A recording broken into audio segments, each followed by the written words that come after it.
In this video, I'm going to show you exactly how to get over the fear that's been holding you back in 8 minutes. I'm going to show you why it's showing up. I'm going to show you the mindset shifts you need to make to get over it. And I'm going to show you some actions you could take right now to help you beat it forever.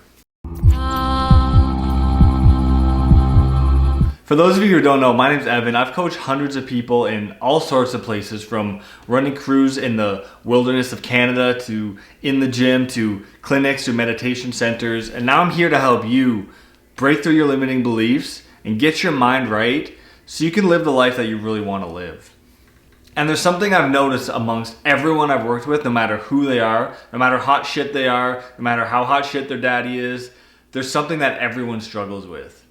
And that's the fear. That fear of taking the next step, that fear of pushing into that unknown, the fear of expanding ourselves. So I've learned that it's best to actually learn how to work with this fear. So in doing that, I've come up with this program that's gonna help you completely get over this fear of your fear, and it's gonna help you work with it so that it no longer holds you back and keeps you stuck. So the first thing to understand is, where is this fear coming from and why is it showing up? This is where almost everyone gets stuck. See, we feel that feeling, we feel that tightness, that tension, that want to jump out of our skin feeling, and we think it's a sign that we're doing something wrong.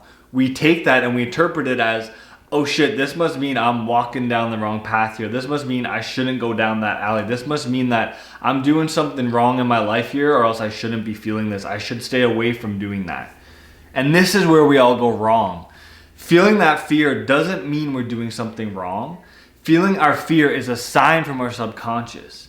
You see, our subconscious communicates with us through our emotions. That's how it gives us the signals for us to follow. That's how it tells us what it thinks we should do. When we're face to face with that mountain lion and all our body gets energized and we want to freaking run down the road, there's a reason for that. When we're walking down that dark alley at night and our body tenses up and freezes and says, get the hell out of here, there's a reason for that. Our subconscious is signaling us through those emotions. It's like the dashboard lights that are all lit up on my car right now. It's like a guidepost telling you what you should do to keep you safe. Because our emotions have a goal. Our subconscious has a goal for us, and that's safety. All our emotions are signals for are to keep us safe. Our subconscious wants to just keep us safe, keep us alive. So it's gonna send us signs to keep us safe.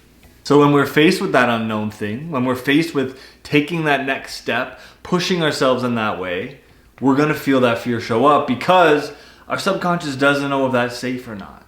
Our subconscious is telling us that might not be safe. Let's just chill here where we are because we know this is good. So you can think about this like fear is the physical manifestation of you pushing into the edge of yourself, pushing into the edge of the identity you have for yourself. So that's a lot of words, so I'll say that again. Fear is the physical manifestation of you pushing into the edge of the identity you have for yourself. You see, the identity you have for yourself is what you tell yourself you are, what you tell yourself you're capable of, what you tell yourself you're confident enough for, what you tell yourself you're ready for. All of those things put limits on you in some way, and those limits give you a box that you live in. So when you're faced with something new, when you're faced with this challenge and you're coming up against something that you've never done before, you're gonna smack into the edge of your box. You're gonna smack into the edge of the limit that you have for yourself. And that doing that is gonna signal something for you. It's gonna signal that fear because your subconscious doesn't know what's on the other side of that box. That's not familiar to it. It doesn't know that territory, so it's gonna freak out a little bit and say, nah, just come back here instead. So when you hit the edge of that box, when you bump into the edge of the identity you have for yourself, you now have two choices. You can either go back into the safety and security of what you know, what's familiar, what's comfortable, or you can choose to expand the edge of that box. You can choose to push into that fear, to push through that fear, and to expand the identity you have for yourself. Okay, so now you understand what fear is, why it's showing up, and what your two choices are when you start to feel it. Now we'll move into the mindset shifts you can make that are really going to help you work with this fear and work through it so it never holds you down ever again. So mindset shift number 1 is that not all of your feelings have to be listened to. See, this is something that we're never really taught, and we kind of pick it up or we don't pick it up depending on the environments we're in when we're growing up, who we're surrounded by when we're growing up, and how they handle their emotions. If the people we're surrounded by are always exploding, they have no control over their emotions, they're angry, they're sad, they're yelling, they have no way of regulating their emotions, we're going to learn that every time you feel something, you've got to listen to it, you've got to express it, you've got to let it all out in that moment.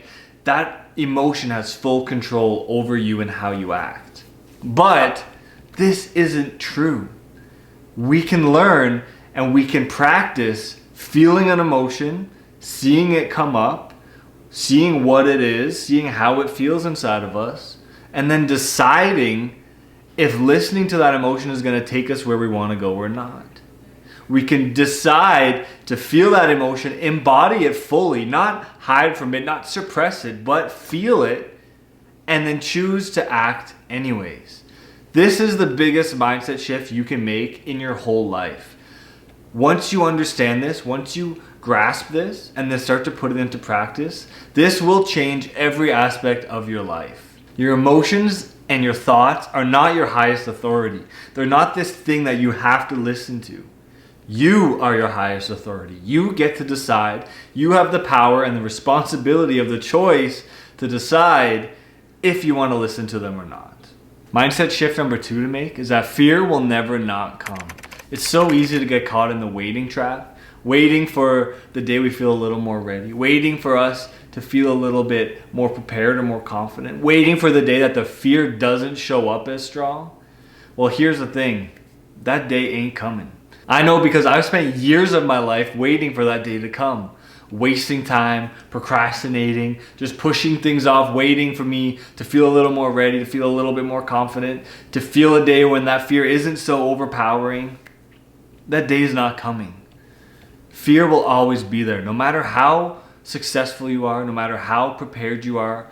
If you walk up that podium and you're standing there facing 500 people, all staring at you, you're gonna feel that fear.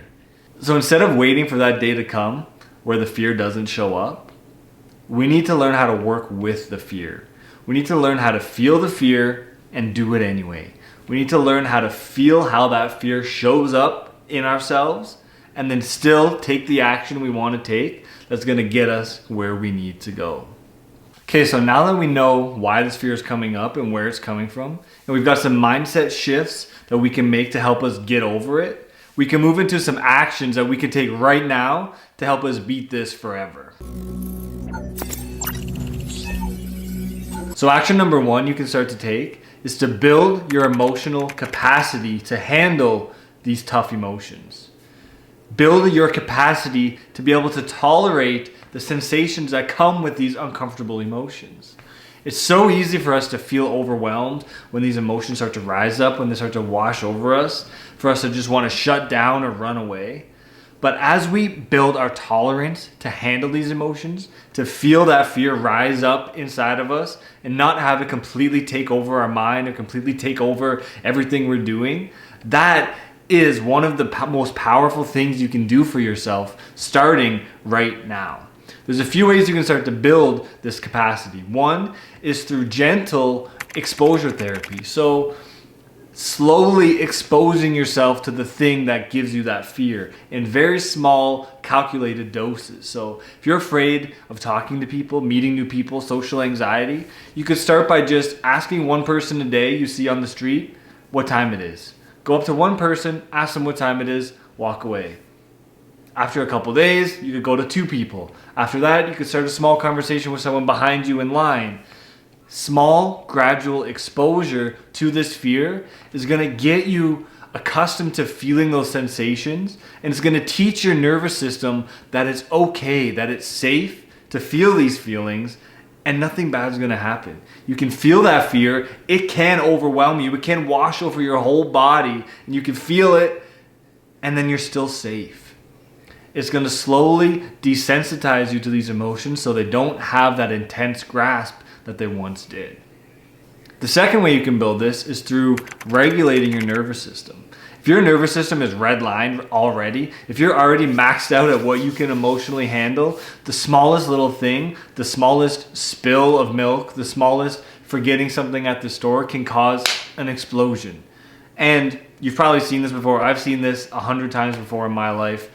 People who are just emotionally redlined, their nervous system is maxed out. The smallest setback, the smallest obstacle, the smallest issue comes up and it pushes them over the edge of what they can handle emotionally, and their emotions spill out, they explode. So learning how to regulate your nervous system, learning how to get your nervous system back down to a centered place is going to help you build that tolerance for these emotions. So the second action you can do is to start to build a feeling of safety inside your own body. You need to have a mentally safe place you can come back to so that after you face this tough emotion, after you face that fear, after you're pushed into this unknown and all these emotions come up and you're facing all this uncomfortable stuff, you have somewhere safe to come back to. Because if inside your mind, you're always judging yourself, you're always hard on yourself, you're harsh on yourself, you don't truly give yourself that love and compassion and support that you need, you don't have a safe environment to come back to. And so you're going to be hesitant to face these uncomfortable emotions because there's nowhere for you to land your feet after you felt them. There's nowhere for you to comfortably, safely come back down and be able to regulate yourself to inside of. You don't have that space. So building a mentally, emotionally safe place for yourself inside of yourself is one of the most powerful things you can do to help you get over this fear. Some ways you can start to do this are creating your own self-compassion practice. Have a way for you that works for you to give yourself that compassion and that nourishment that you need. Find a way to forgive yourself. Come up with practices that let you forgive yourself for your past mistakes, for your regrets. Have a self-care routine. Have things you do that are you taking care of you for you. Develop a meditation practice. Allow yourself to make mistakes. Allow mistakes to be a normal part of your life. Allow them to be okay and to be encouraged. Laugh at yourself more. Release your emotional blocks that are keeping you stuck. And be very mindful of the language you use inside your own mind. And the third action step you can start right now is building what I like to call the 1, 2, 3, go muscle. So this is a discipline, a habit, something you're going to build inside of yourself that trains your brain that when you say 1, 2, 3, go, you go. There's no hesitation, there's no double guessing, there's no thinking it over, there's no making sure it's safe. When you've found something you want to do, you know you're going to do it, you give yourself 1, 2, 3, go, and you go. And this is something you can start to train in your everyday life in so many ways. Some of the things I love are cold showers, cold dips, going to the gym, going for a walk first thing in the morning when I wake up, starting a small conversation with the first person I see every day, no matter what. So this is something you can start to train right now in all these little ways. Make a commitment to yourself, commit to a couple of things. When that opportunity comes up, when that situation presents itself, you train yourself. 1, 2, 3, go. For me, when I'm in the shower and I'm done, at the end of every shower, I'm about to turn that tap cold. I don't want to. It's freezing in the bathroom. 1, 2, 3, go. Crank it to cold. Train that little muscle inside of you so that when you tell yourself 1, 2, 3, go, you get a hit of motivation, that hit to just make that first step and follow that momentum forward. Doing all of this, understanding where fear comes from, getting your mind right, and taking these little action steps, this is what's going to allow you to break free from fear and never have it hold you back ever again. So I hope you enjoyed. Be sure to subscribe and leave a comment below. What is your best tip for getting over the fear in your life? We want to hear your wisdom too. Until next time, stay on top of your mind.